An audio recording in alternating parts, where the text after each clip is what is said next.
Mr. Speaker, I rise today in support of H.R. 3797, the Medical Marijuana Research Act. In recent years, including in this most recent election cycle, many states have taken action to allow cannabis use. While states are moving ahead with this action, there is a significant need for more research about the use of cannabis products in these states and the safety of products on the shelves. According to the National Conference of State Legislatures, 36 states, as well as Puerto Rico, Guam, the U.S. Virgin Islands, and the District of Columbia, have approved medical cannabis programs, while 15 states, the District of Columbia, Guam, and the Northern Mariana Islands, have approved adult use cannabis. This is a major shift in cannabis policy, and the United States is not the only one making these changes. Just last week, in a vote by the United Nations Commission on Narcotic Drugs, the body acknowledged the medicinal and therapeutic potential of cannabis and removed it from the most restrictive classification category, while still voicing a need for control.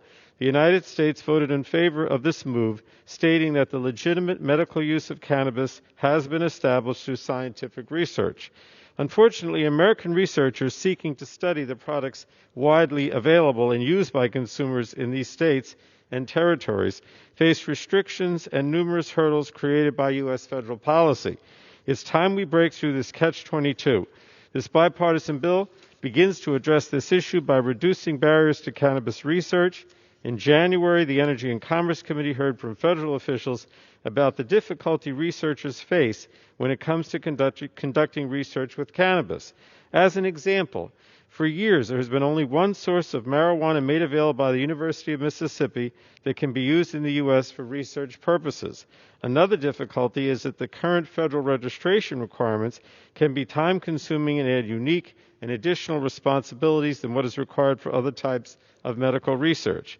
The Council on Government Relations, an association of research universities and other entities, says that this more cumbersome process often requires 6 to 12 months to complete. In testimony before our committee on this bill, Dr. Nora Volkov, who's the director of the National Institute on Drug Abuse, underscored this point. She testified that barriers in the current process, and I quote, present challenges to advancing cannabis research.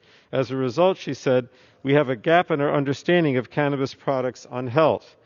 Now, this bill, H.R. 3797, addresses some of these barriers by streamlining the registration process for those who want to advance cannabis research. The bill does this while still maintaining appropriate oversight from both the Department of Health and Human Services and the Drug Enforcement Administration. This bill also requires HHS and DEA to act within specified time periods to ensure timely registration for researchers, and it encourages additional manufacturers and distributors to supply cannabis for purposes of research. This will diversify the range of products and make it easier for legitimate researchers to obtain products that better reflect the changing cannabis landscape. And finally, Mr. Speaker, the bill would also promote research on cannabis products available through state-authorized programs. This additional research is critical if we're to better understand the benefits or risks of cannabis products available in state markets today and most frequently used by consumers. So I thank the lead sponsors of this bipartisan legislation, Representatives Blumenauer, Harris, Lofgren, Griffith, Bishop, and Dingell, and their staffs for their tireless work. I also want to thank the committee staff for their hard work, as well as the staff of both HHS and DEA for their technical assistance. So, Mr. Speaker, again, I urge my colleagues to support this bill. I hope the Senate will act on it swiftly, and I reserve the balance of my time.